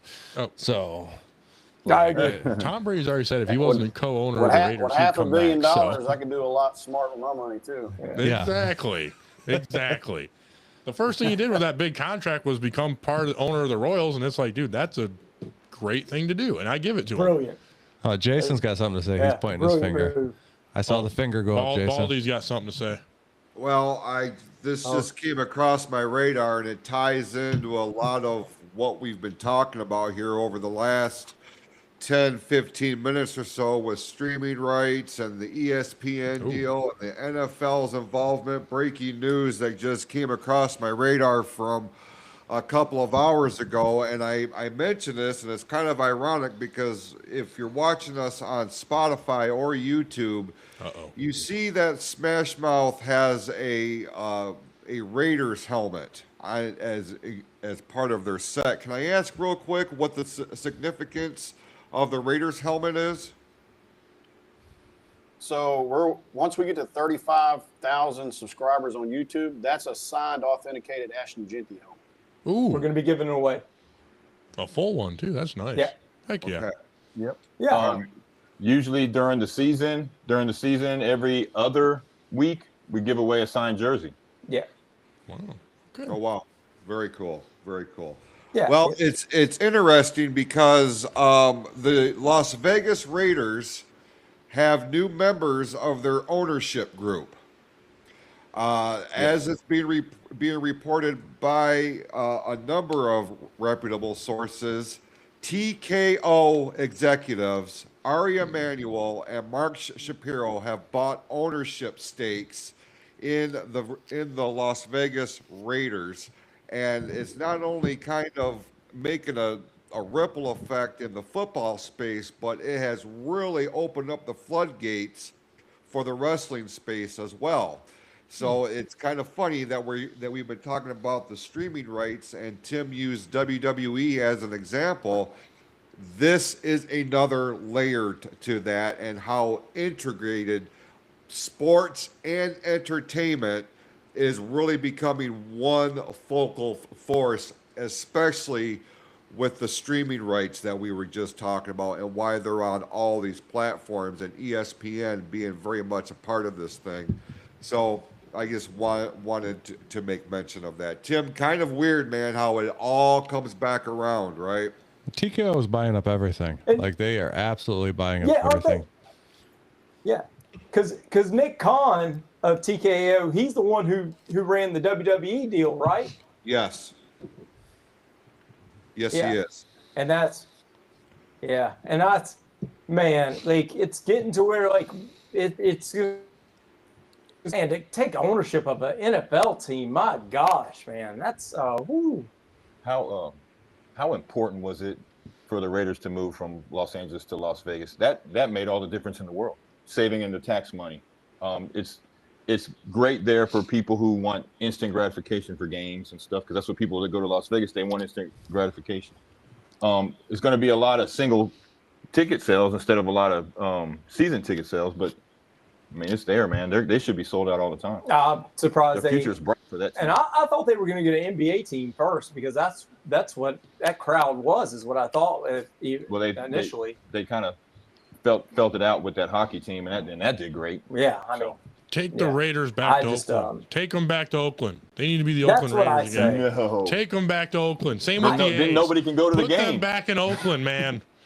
Those fans deserve a I'm a championship. traditionalist too. I'm a traditionalist too. Then you're gonna have to pull your pockets of your pants inside out and hang it out, so people know you ain't got any money, so they don't rob you before you go to the game. But it was Pretty much, so, but still, it was so the classic. Oakland Raiders sounded so much better than the Las Vegas Raiders. And the black hole, man. Like exactly. Yeah. It's a money game. The black that's hole all is that it supposed is. to be. Yeah. And I think it'll be the best spot they've ever been in Las Vegas. there's so many teams look, man, like it kind of like it was before my time, but with the Baltimore Ravens, man, why I understand the Indianapolis Colts and they moved there, but man, like, can we switch this up? Because we had some Unitas, man, we had some old history involved with that, dude. Like let's not lose that. I mean, you did it with the Houston Texans. I mean, yeah, we could turn them back into the Oilers, bro. Come on now. I thought didn't they talk about bringing in some more teams? Yeah. I think the NFL wants to expand. I'm kind of nostalgic like that. Because I'm thinking San Antonio still wants a football team. Yes, fifth biggest market without a top four. Mm-hmm. I think. True. Yeah, San Antonio is the biggest city without a top four in sports. They tried to get the Saints many years ago. Yeah. They'll get something, man. There's plenty of bigger cities out there that deserve a football team. They could add a couple more. Yeah. Yeah. Well, the NBA, I don't know. Do y'all see the NBA expanding, or do y'all see it contracting? I mean, Seattle get a team? They're gonna expand. They're gonna 100% expand. They need to. They need to 100%. I don't know if they need to. I think they should take a lower market team, maybe like Memphis, and move it back to Seattle. Or the Pelicans? I have the Pelicans have always annoyed me. Their lineage annoys me. You know, 'cause I was an old school Charlotte Hornets fan, and the Hornets should still be there. And like this version of the Hornets they have now, like there's a disruption in their history, and it makes a part of the Pelicans, and I hate it. I hate it. I get it. Dude, I get it. Really annoyed me, because I'm like you, man. Like, I am a traditionalist. I don't like a lot of change unless it makes sense.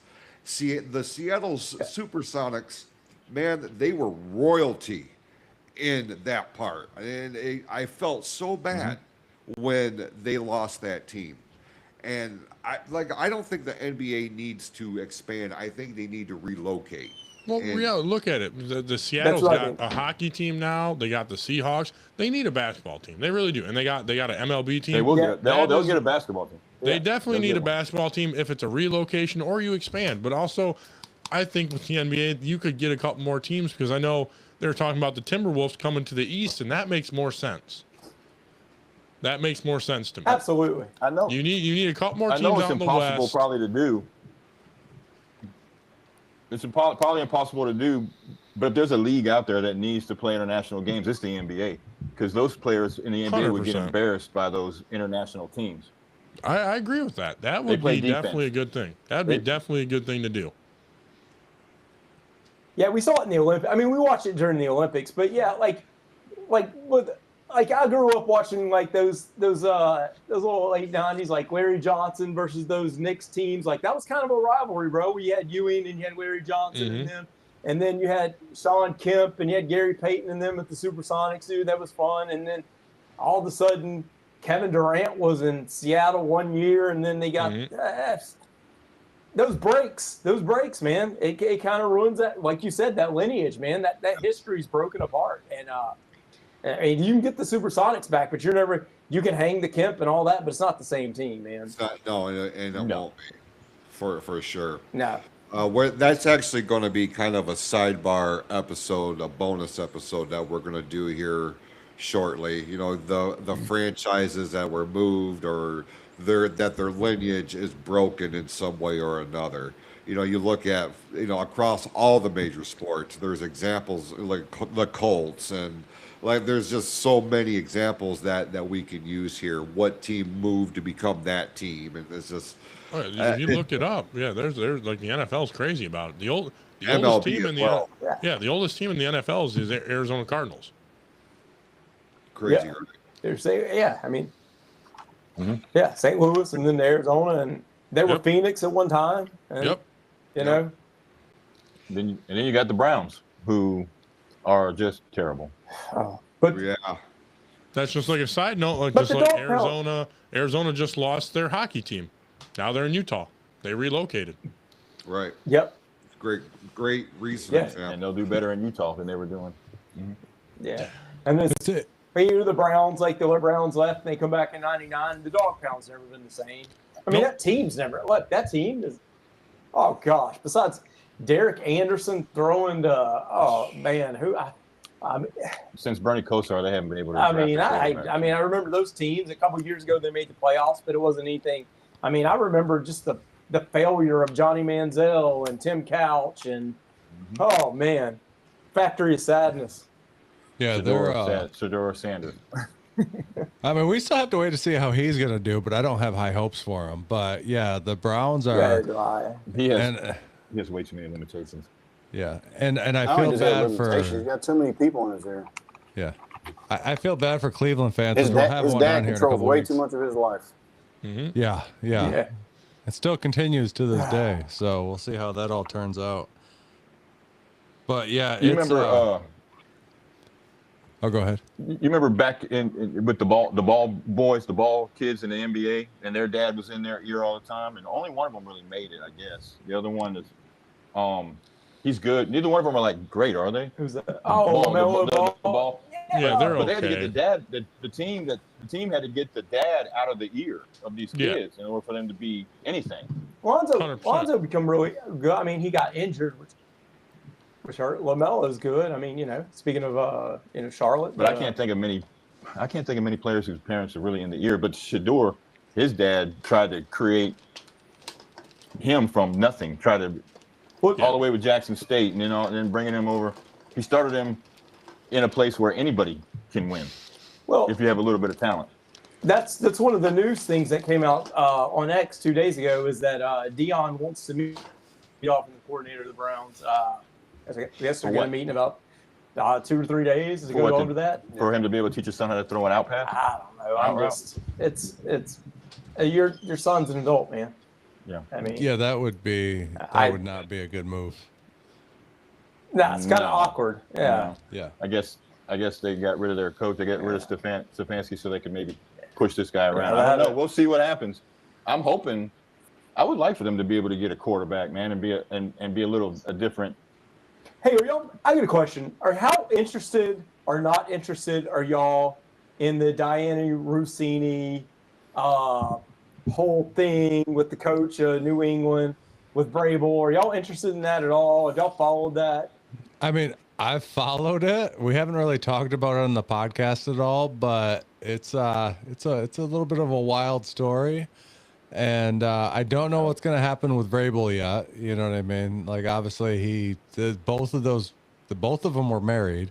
So Rossini was married to, I think he's an exec for Steak Shake or Steak and Shake or whatever. Like super rich dude. You know what I mean? Like, I don't know what kind of game she's playing right now.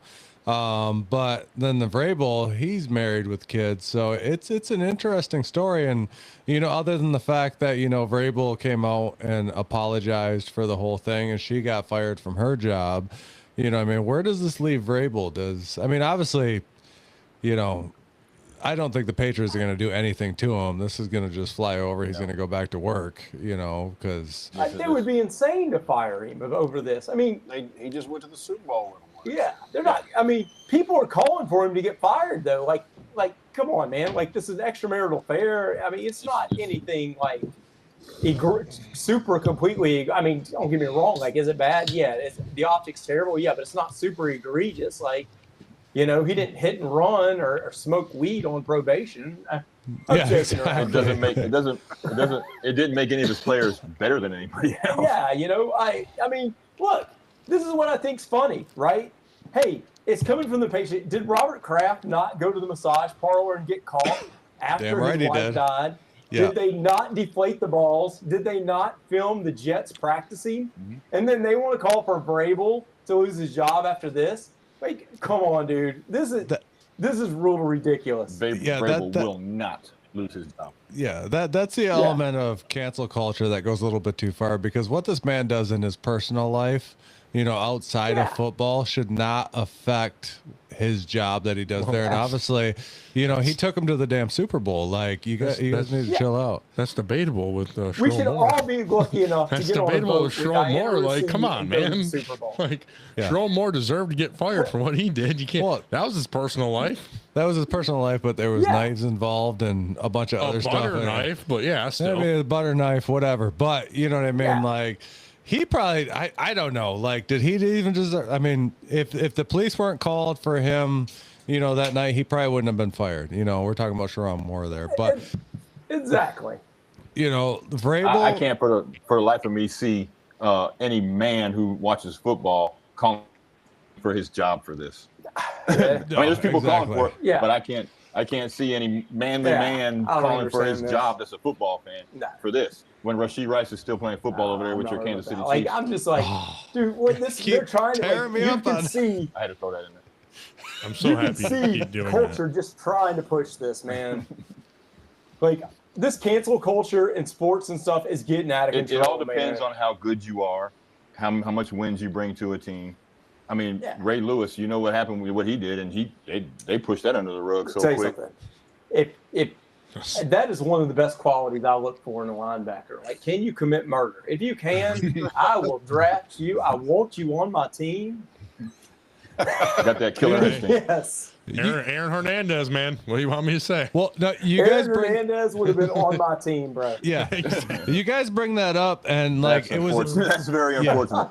It's a point that got brought up to me recently that I got in a discussion with, and something as simple as, you know, Vrabel's going through that right now, but you know, it's a level of how do we choose, or not me personally, because I don't believe in cancel culture. I think it's all BS, but you know, like, we look at somebody like Mike Tyson currently, like, everybody loves that guy. You know what I mean? Like, he has had a complete resurgence. Everybody loves him. He's cool.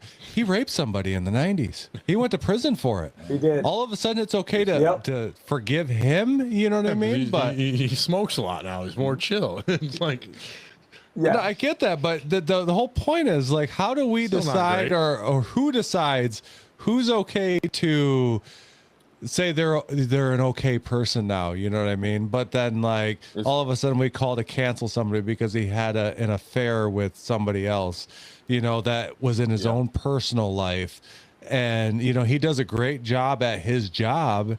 It should have no effect on, I mean, there's affairs going on every day in this world 24/7 with a ton of different people, you know what I mean, that don't lose their jobs. Why does Vrabel have to lose his job? Because he's a public figure. That's why. It's the only, it's the only reason why it is dumb. dumb, but he's in you know, the eye of everyone and all that. And when you have the spotlight on you, you got to act right. But you know, some people don't. Yeah, but Mike Tyson literally went to prison for raping somebody. How is he okay now? And don't get me wrong. With it too. I don't know what you want me to say, man. I love Mike Tyson. I love Mike Tyson. You know what I mean? I'll watch anything that he does. Like, but at the same time, like, why is he okay? He won't ever do it again. He was on The Hangover. I think that's why.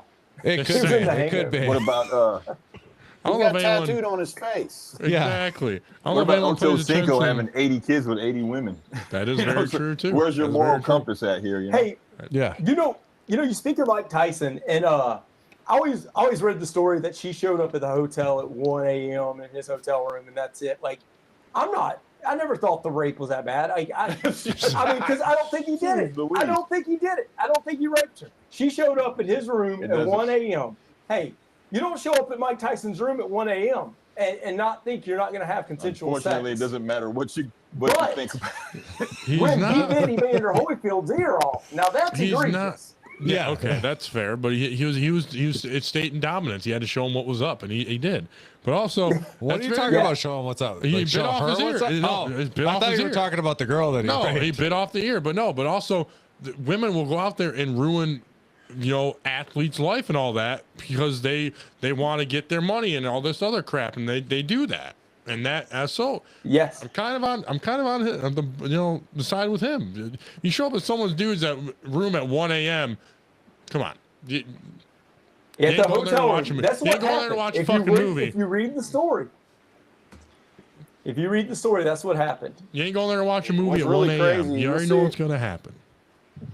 You're going to play Legos. Exactly. You'll see it a lot of times in the NFL when one of the players gets a really big contract. Anything that they've done or touched outside of the NFL, all of a sudden people start coming forward with all these stories. Yep. Yes. Yeah. Deshaun Watson. I mean, he was going to those massage parlors forever, and then he got a $150 million contract, and it came out of the woodworks. Yeah. Yeah. I'm not saying that it was wrong or right. I'm just saying, like, it's just kind of a coincidence. Yep. Yeah, I mean, it's. Even I mean, if you're going to shady massage parlors, you're going there for a reason. You know what I mean? So it is weird how after he gets $150 million. Yeah. I mean, apparently they do it in New England as well.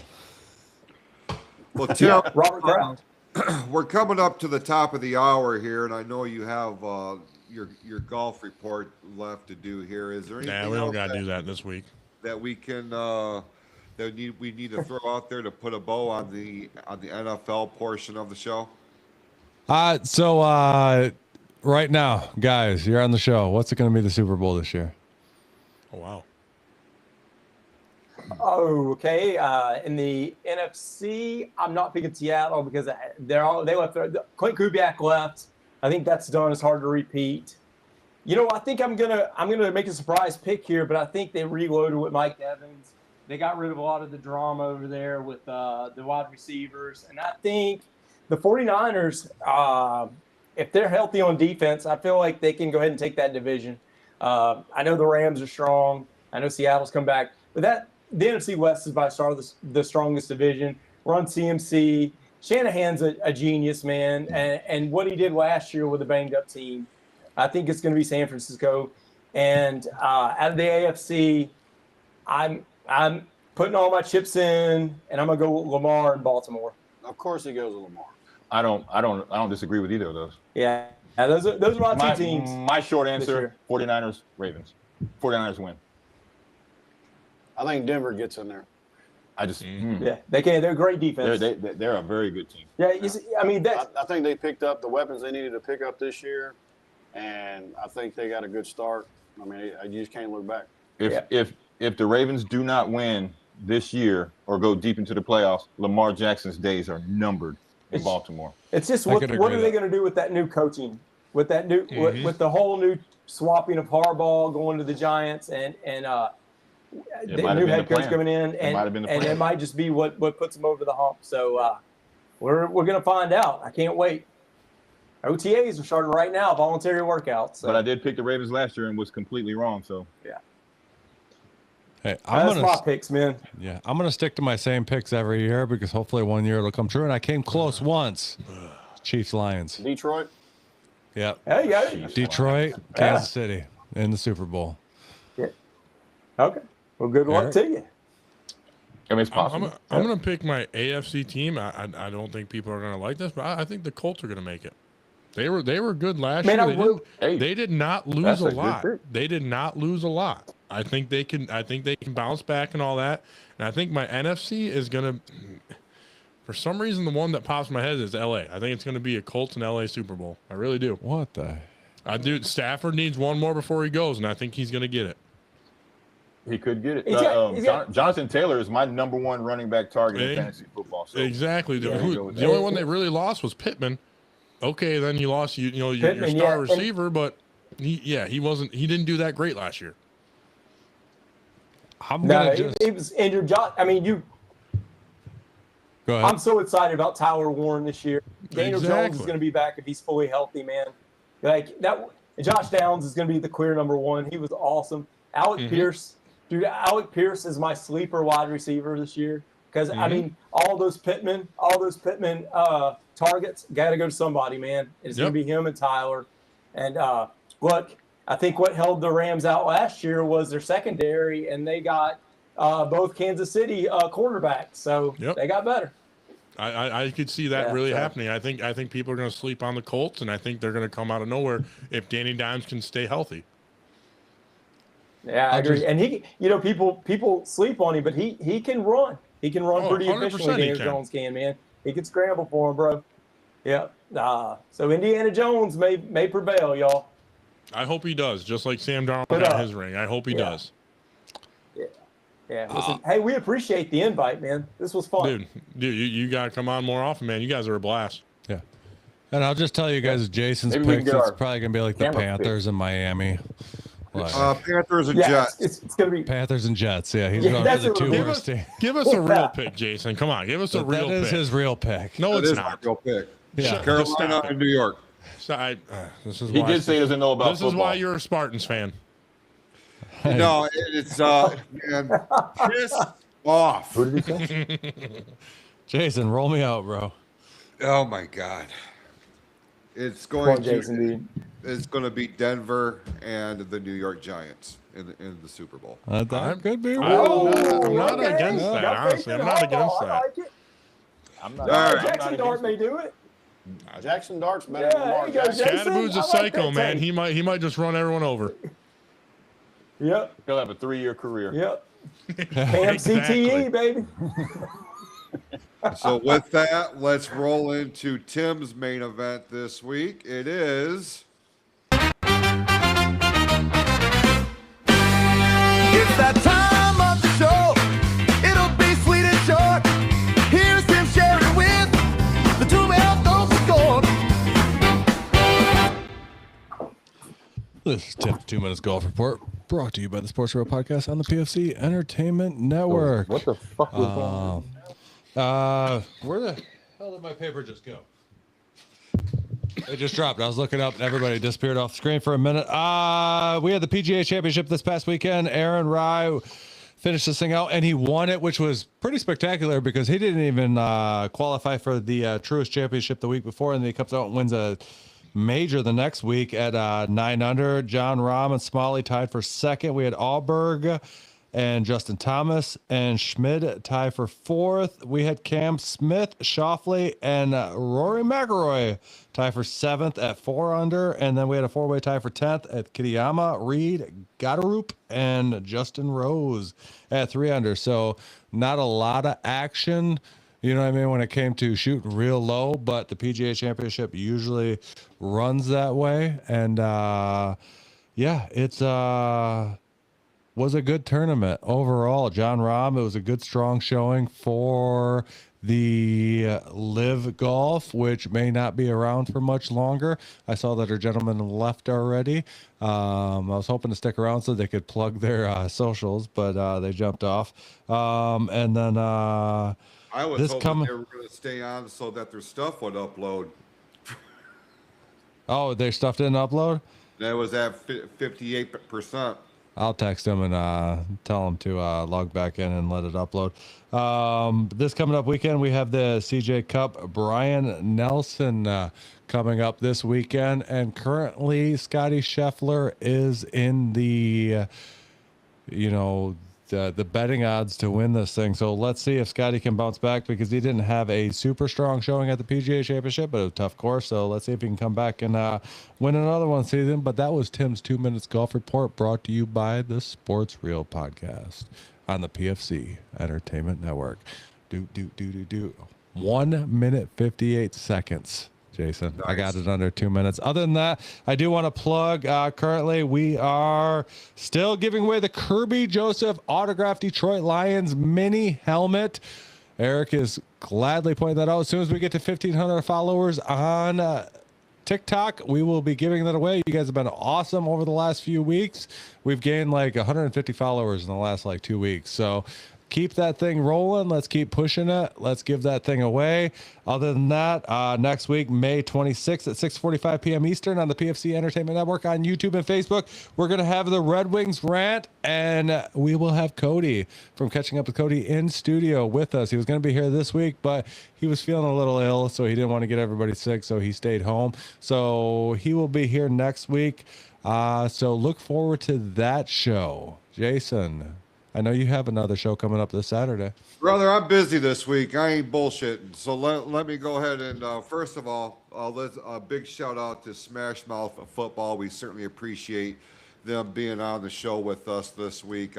Find them over on wherever you find your podcasts. I'm sure they're on YouTube and TikTok. So look for Smash Mouth Football. We appreciate them being on here. And check out the online store if you haven't done so already.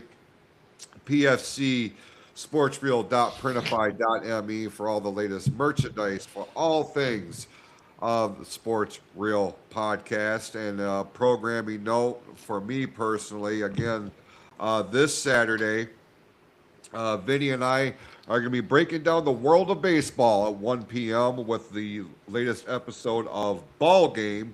But before I get there, I will be back on ONTV this Friday night, beginning at 6 p.m. across the platforms of Orion Neighborhood Television. Tim, I gave you a little bit of a preview, but I got a big announcement that I'm going to be making as a part of the Fatal 4-Way. You can tune in. Big. This Friday, 6 p.m. Look for Orion ONTV on Facebook and YouTube. With that, Eric, it was awesome to see you. Tim, always a pleasure. And for all of you who joined us, go out this week. Be awesome to yourselves and to each other. We'll see you next week right here on the Sports Reel podcast, live on the PFC Entertainment Network. Go Blue! Let's go Tigers! Go Blue! The Lions in the future. And let's go Scotty Scheffler. This